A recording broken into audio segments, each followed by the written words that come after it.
esta noción de esta reinterpretación, de ir contra ese panteón, digamos, civil de los héroes, esa heroicidad también que nos inventaron en una historia que habría que rascar y que habría que resignificar, ¿no? Creo que eso fue interesante.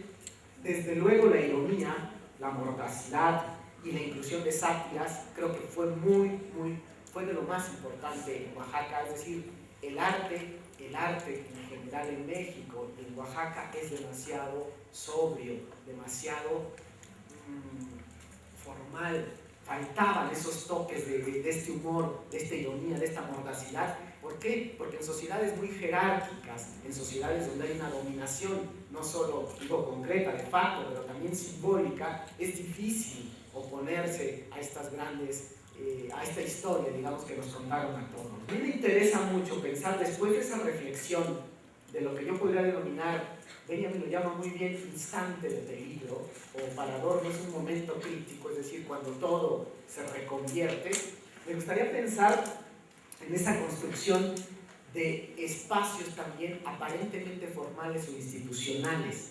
Es decir, finalmente la narrativa también, que creo que es polémica, que hay que cuestionar, en la narrativa heroica de las resistencias, también se olvida que hay mucha gente que trabaja desde ámbitos formales y desde ámbitos institucionales.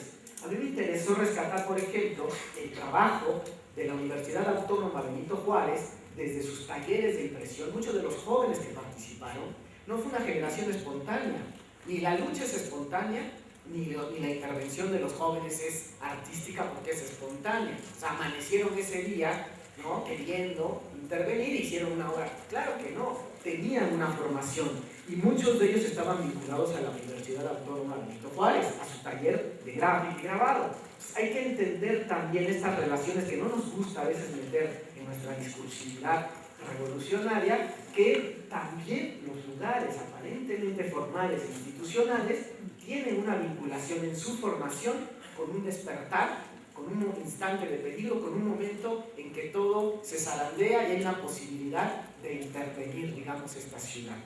Entonces, en esa búsqueda indagué, por ejemplo, sobre la gráfica en Oaxaca desde los 50. Y esa fuerza, por ejemplo, de instalación en Oaxaca desde los 50, desde Arturo García Bustos, desde luego que hay una lógica muy pegada, muy cercana a la Escuela Mexicana de Pintura, y se plasma no solo en su quehacer, en cómo se forma, sino también en la forma, en lo que se produce, en la producción artística. Que todavía uno puede ver rasgos, digamos, de esa Escuela Mexicana de Pintura en Oaxaca. A mí me interesó mucho encontrar, al hacer esas entrevistas, pensar también, no hay que pensarlo, digo, es bueno, nuestra mirada desde luego es desde el presente, pero también hay que ubicarse en el tiempo. 1950, Oaxaca.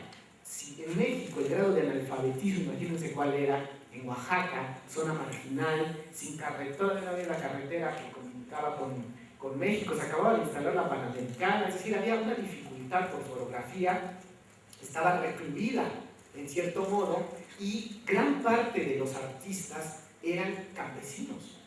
Entonces, hubo una noción de establecer también un internado, una forma de internado, porque quienes iban de las regiones hacia la ciudad tenían que quedarse a trabajar, a producir y a vivir en esos espacios. Yo creo que es bien importante esta noción de no perderla, de romper nuestra noción del campo artístico, del circuito artístico, y pensar que las dimensiones con lo social también se vinculan a esa necesidad de dónde provienen estos artistas de origen humilde.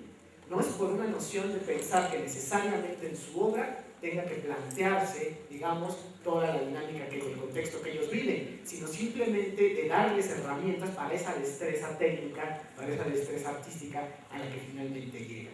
Entonces, bajo esa configuración, muchos participan, después con Takeda, que llega de Japón precisamente, que también arma una escuela de los 70s, y se hace toda una escuela, digamos, a través de la UAPO, donde participan muchos jóvenes y dentro de los más recientes, muchos de ellos destacados a nivel nacional.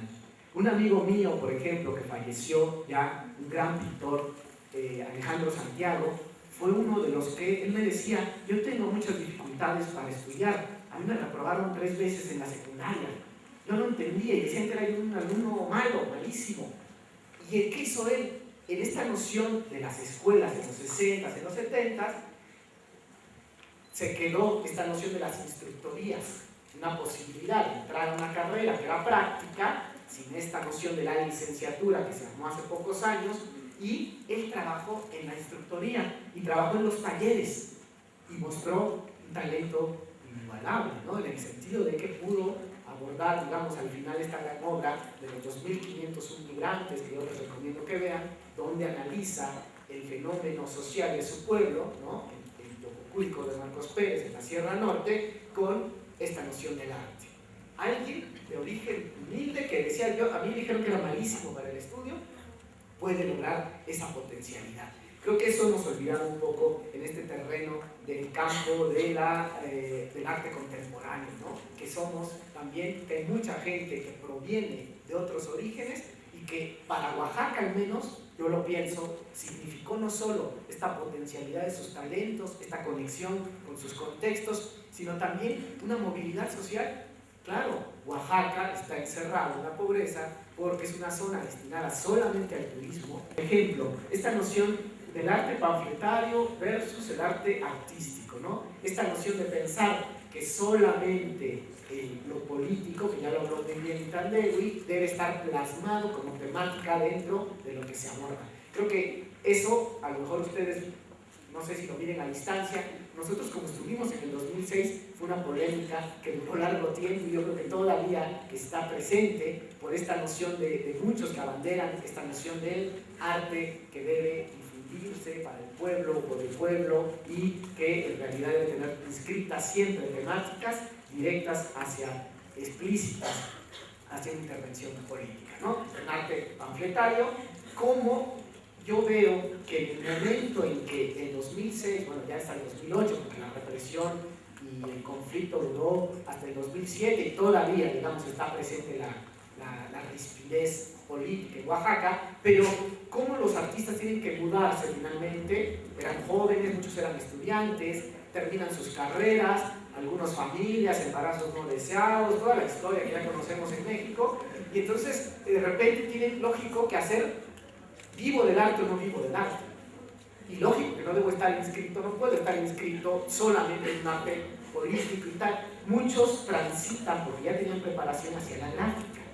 Y al momento en que transitan a la gráfica, yo creo, aún más complejizan su propio lenguaje, van entrando también en otra dinámica distinta, porque instauran espacios propios donde, si son talleres, por ejemplo, que exhiben gráfica, claro que entran en debate y en polémica con las galerías instaladas en la ciudad. Hay galerías muy potentes, de largo